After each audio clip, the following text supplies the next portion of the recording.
guys, pag-usapan lang natin ng balita. Ayon kasi guys sa balita, Hollywood actor binida ang partisipasyon sa pelikula ni Catherine Bernardo. Siya kasi guys ang kasama niyang sa Hello, Love Again na nakasama nila ni Alden Richard. Naani mo guys kung bakit nga naman nag-iwalay sina Ethan at Joy. Grabe nga naman kasi guys dahil paganda ng paganda ang movie ng Hello, Love Again. Ang sabi dito guys, ang bongga ng Korean American Hollywood actor na si Kevin. Dahil talaga naman nire-repost niya ang mga artikulong tungkol sa partisipasyon niya sa pinikulang Hello, Love Again ng Star Cinema at pinagbibidaan ng kapamilya actress na si Catherine Bernardo.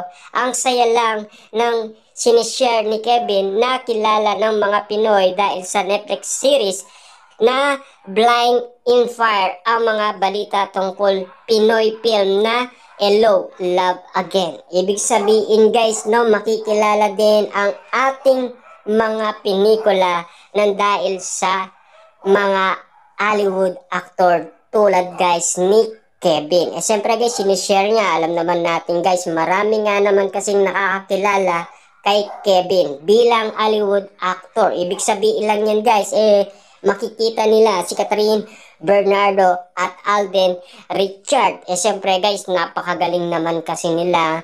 At sa pag-acting lang naman kasi guys, siyempre, box office queen and king, di ba? Siyempre guys, kung kagalingan man lang sa pag-acting, hindi magpapauli sina Catherine Bernardo at Alden Richard. Siyempre guys, yan ang nagpabago ng kanilang kapalaran. At alam naman natin guys, no, sabi nga ni Alden Richard, hindi niya ipagpapalit ang kanyang pagiging acting sa sayaw, singing o ano paman.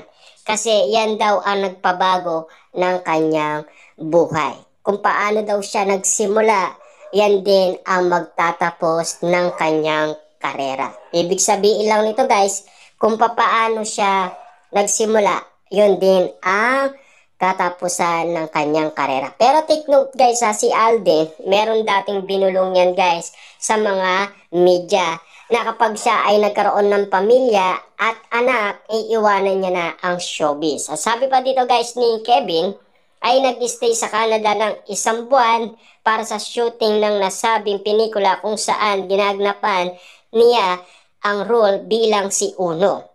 Sa artikulong sinishare ni Kevin ay naka-quote siya na marami siyang screen sa karakter ni Catherine sa pelikula.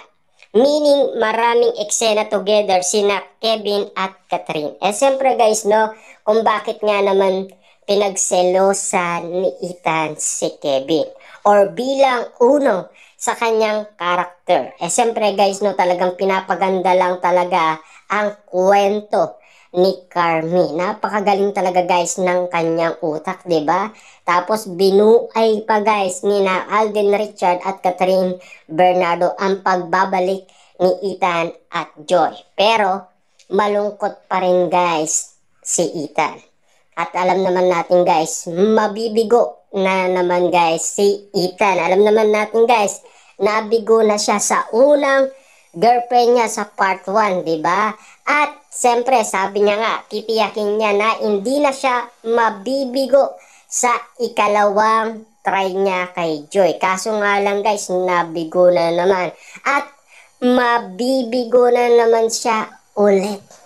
Grabe guys, no? Ang sakit talaga ng puso ni Ethan. Pero ang ending pa rin kasi guys ay napakaganda dahil yun kasi ang mga pinakita ni Direk Cathy sa atin. Yung mga kinuhanan sa Canada na napakaganda nga naman kasi guys ng place sa Calgary, Alberta, Canada. Siyempre guys, no, alam naman natin sinasabi nila after Canada, Amerika daw ang sunod.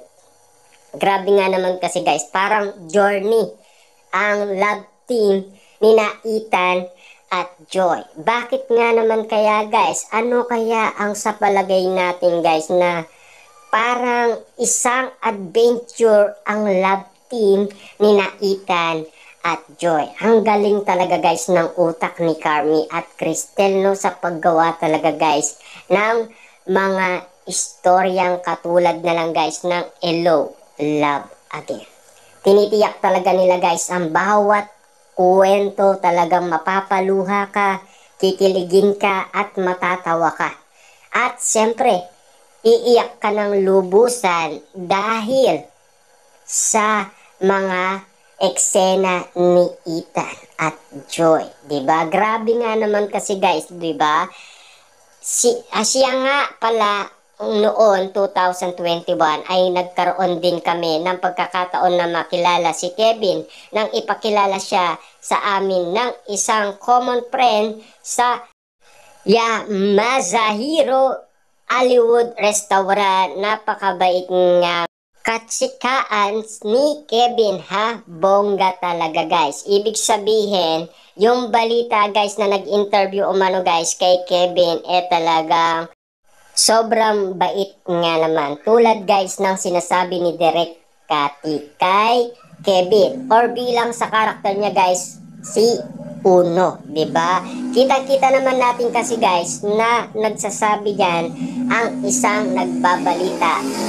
Alam naman natin kasi guys, no, si Direk Cathy ganun din ang feel niya. Kaya ang kinuha niya si Kevin. Kasi napakagaling nga naman kasi guys na Hollywood actor. Dahil alam naman natin guys, meron na siyang proof na mga movie din. 'Di ba? Siyempre kilalang kilala din kasi siya.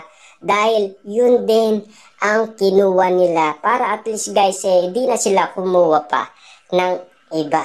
Napakagaling talaga guys ng isipan ni na Direk, lalo-lalo na guys sina Carmi at Cristel. Siyempre guys, hindi naman mabubuhay ang kanilang sinulat kung hindi nga naman sa mga management at sa tulong ni Direk Cathy kung paano nga naman guys bubuhayin ng mga iba't ibang mga artista na isinulat ni na Carmi at Cristel. Napakagaling nga naman guys nilang lahat, 'di ba? Salute tayo guys sa mga gumagawa ng mga magagandang mga pelikula tulad guys ng pinag-isipan ni na Carmi at Cristel. Siyempre guys, no, lumalaban nga naman ito sa iba't ibang bansa at nagugustuhan pa guys ng ibang lahi.